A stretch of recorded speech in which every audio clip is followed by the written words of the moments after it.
Alright, so answer B1, which is a very interesting chemistry question coming from solubility equilibrium. Okay, so we're dealing with some interesting questions of it from balancing the equation, Ionic equation, KSP expression, Molarity calculations, and also indicating whether a precipitate would form or not. Okay, so let's get started. In an experiment, the reaction below was used to determine the solubility product KSP. Okay, KB or PB, that's lead nitrate plus that gave us that. So all these are in aqueous states, only one is in solid state. The procedure was 5 milliliters of 0.012 molar concentration was mixed with 3 milliliters of that concentration, but it was noticed that the molar solubility was that. Write the balanced equation for the reaction above. Write the balanced equation. Write the Ionic equation. What does the acronym KSP stand for? I don't see how. Well, it's already given in the question. So a bit product KSP. So the acronym stands for bit product constant. Okay. Write the KSP expression for the reaction above. We'll do that. Let's get started step by step. Okay. So that's our equation, and then for A they want us to balance it. Okay. So let's make some observations there. Let's make some observations. Well, where do we need to balance up? For iodine, I can actually see that we've got a 2 there, but for this part we only have 1, so I'll put a 2 in front of Ki, and then that would also necessitate the need to put a 2 in front of potassium nitrate as well because of a K. So how it's looking right now, this is an aqueous state, aqueous, solid,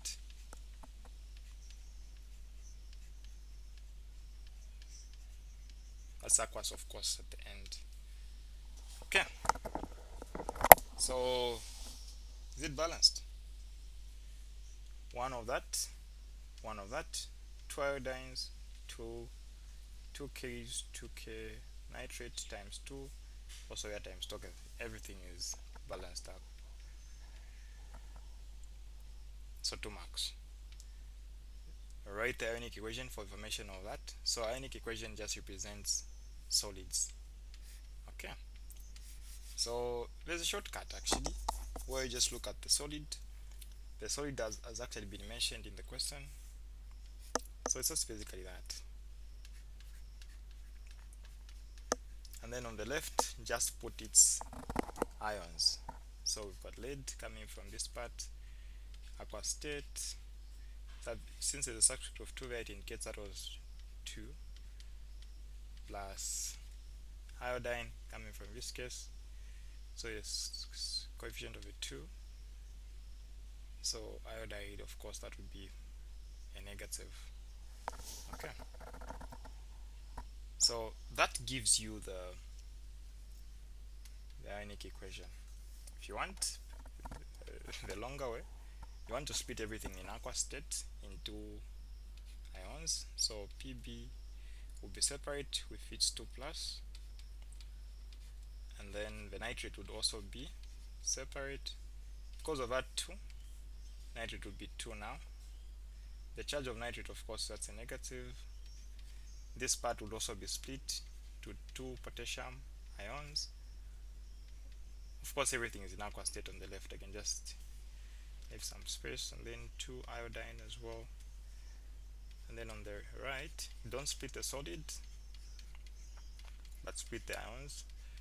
So we have 2K ions and then 2 nitrate ions. Okay, so the ones that are appearing on both sides, you basically have to cancel them out. they don't take part, they are not changed, the nitrate, so we call them spectator ions. Okay, so what remain is this part, that part equal to that. That is now what we are calling the ionic equation. Okay.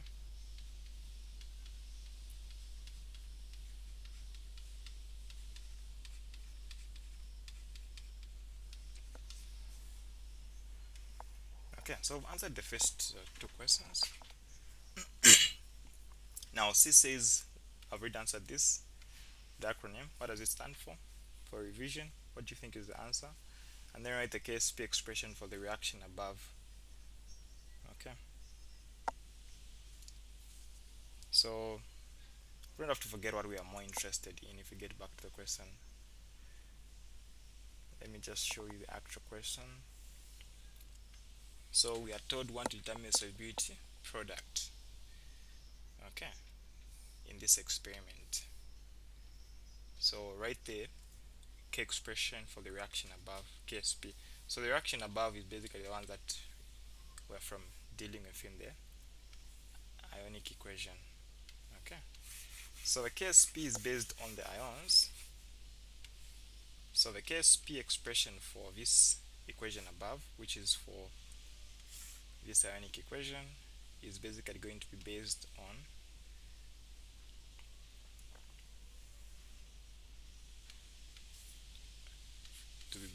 these. Okay. So you just base it on that. So the Pb2 plus, and then also the iodide. So 2 iodide, where's the part 2? Now everything will put x in the brackets. So I have x multiplied by 2x squared, and then that would end up actually we can actually just leave it at that point. There's actually no arm at that particular point as well. This is fine. Okay, this is fine, but if you have to go in detail in trying to use it to answer, it will become x multiplied by 2x squared, and the x would represent the solubility, but this is fine. If you want, you can remove the 2, it's still fine, but I don't want you to make mistakes when you're solving, so better include it. Okay.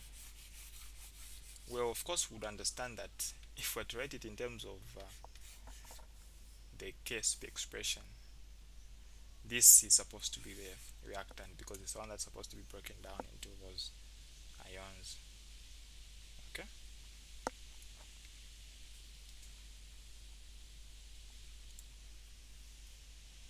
So now moving on to D. D, we are told calculate the moles and resulting molarity in the following. What do we do?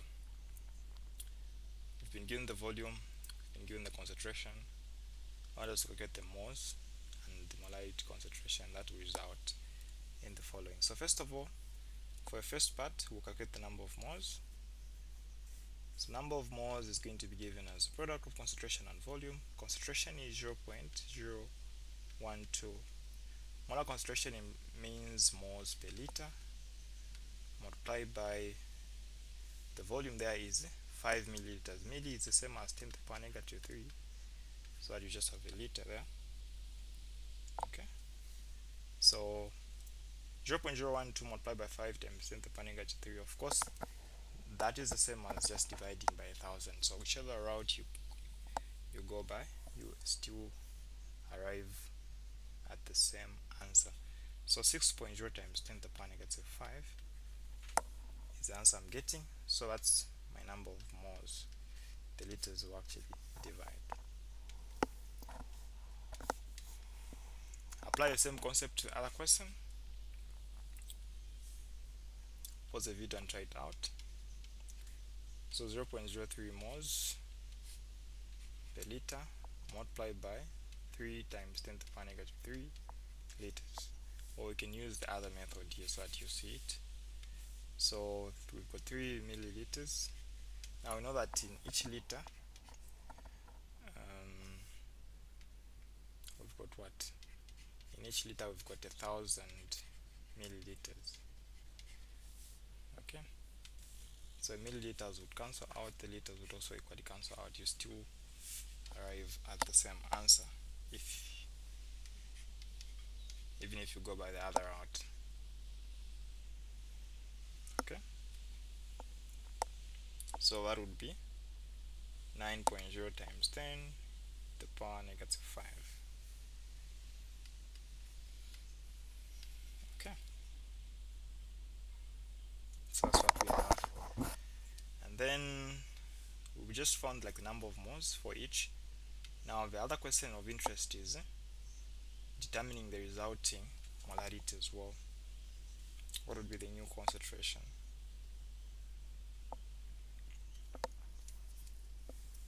So the new concentration would be, for the first one, let me just remove this.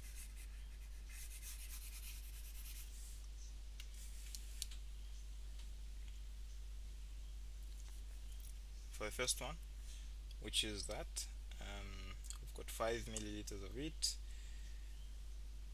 That's a volume initially, and then this is 3 milliliters. So the new total volume, if you add the two, is basically 8 milliliters. That's a new volume, right?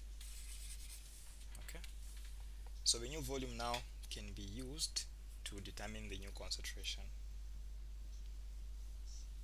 Okay, we understand that the concentration is given by, or the molarity is given by the number of moles over the volume. So the number of moles for the first one are 6.0 times 10 to the power negative 5. Now the new volume is 5 plus 8, that's 8 milliliters. 8 milliliters is the same as 8 times 10 to the power negative 3 liters. Okay, and so we want to divide that. Okay, so what do you get? Let me just grab my calculator. So 6.0 multiplied by 10 raised to the power negative 5, 10 raised to the power negative 5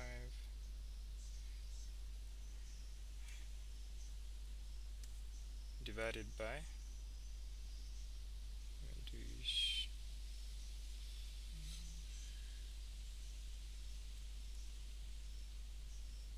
so divided by, before we divide we can close the bracket, divided by 8 times 10 to the power negative 3.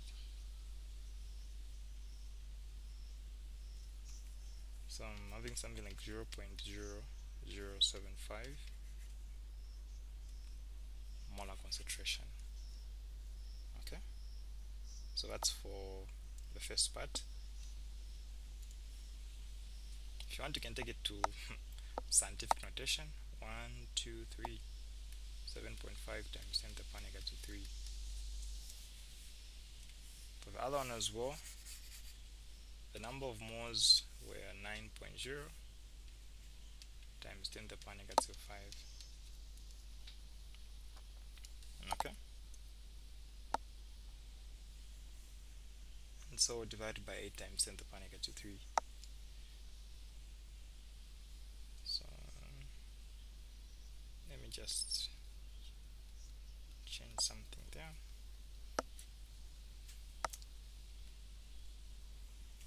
Okay, so assuming my calculations are okay there, the answer I'm getting is 1.125 times 10 to the power negative 2 molar concentration. So that's how you calculate the concentrations. So this is for potassium iodide, this part.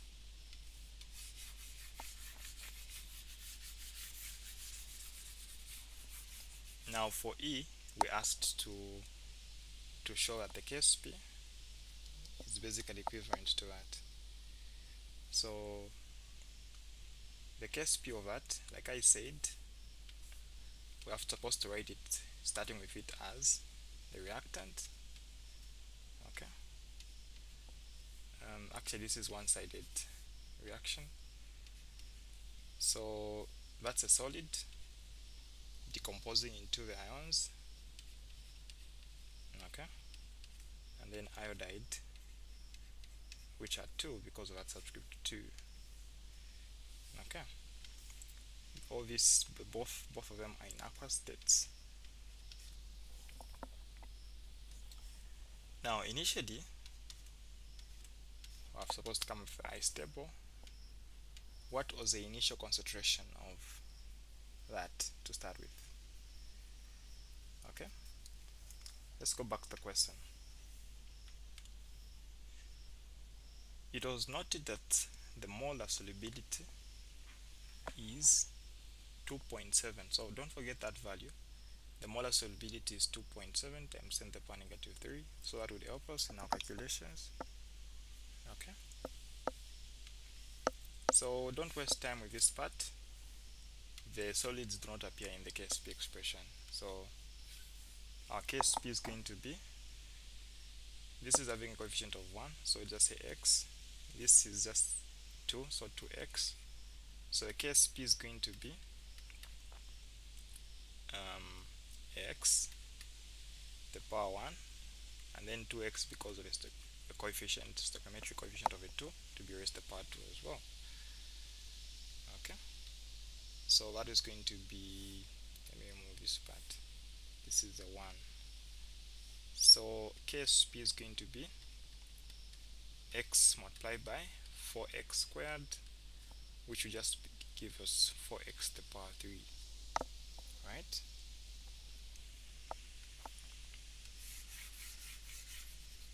So I said the x value was given to be the solubility, the molar solubility of this ion in the question, okay, to be 2.7 something. So that's what we're going to put where there's x. So 4x to the power 3. What is our x? If we go back to our question, our x is 2.7 times 10 to the power negative 3. Okay, now it will be raised to the power 3. So if we check our question again, you would see it's given, right? It's 2.7 times 10 to the power negative. That's the molar solubility. That's what the value of x actually represents. Okay, so there we are. We can now do what we have to do there. So 4 multiplied by all that. So this in the brackets, which is 2.7 multiplied by 10 to the power negative 3, and then cross brackets raised to the power 3 multiplied by 4. Okay, what value are you getting? I'm getting 7.80 times 10 to the power negative 8. Ksp value, no units. Okay, so that's how this question actually was part of section A. And so if you watch section A, this shouldn't be a struggle for you to understand what's going on there. Okay, let me actually not remove this equation, may help us. So 7.80 times 10 to the power negative 8.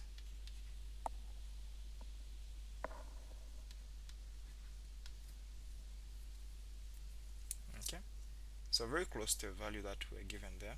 I don't know why it does not end up being the same. Let me say times 10 to the power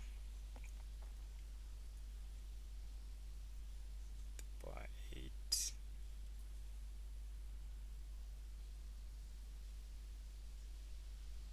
Okay, so I'm actually getting 7.87 for my I calculate 7.87 times 10 to the power negative 8. Okay, so probably there's just some mistake somewhere for the power there. And then calculate Q value for the formation of that and indicate whether the precipitate would form. How do you calculate the Q value? The Q value is like the K, except the K is specific for the equilibrium. So what do we do?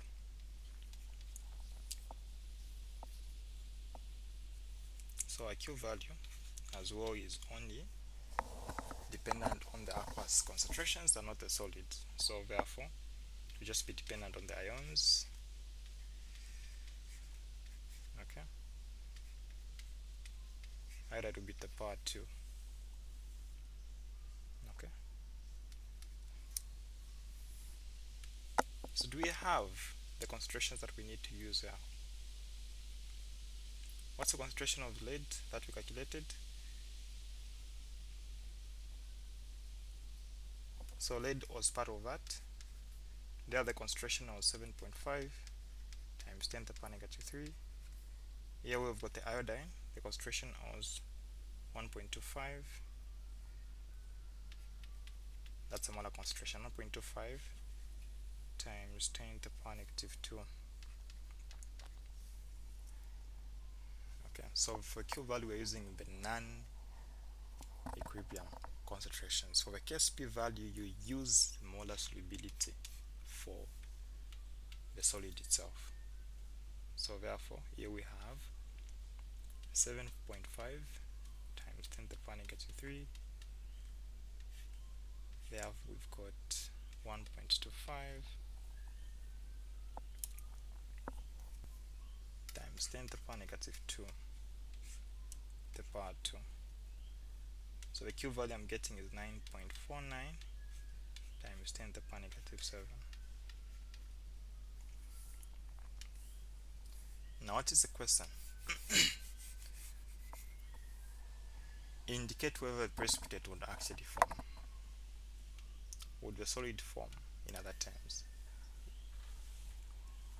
Would the precipitate form? Now compare the Q value to the K value from calculating. Which one is bigger? So the Q value is actually greater than the Ksp value. Okay. So if the Q is greater, the reaction is going to operate in a manner that Q gets to be reduced. Okay. And for K to actually be reduced, these values are supposed to react or reduce. Remember our reaction was written in the form of PbI₂, and then that's giving us Pb2 plus iodine.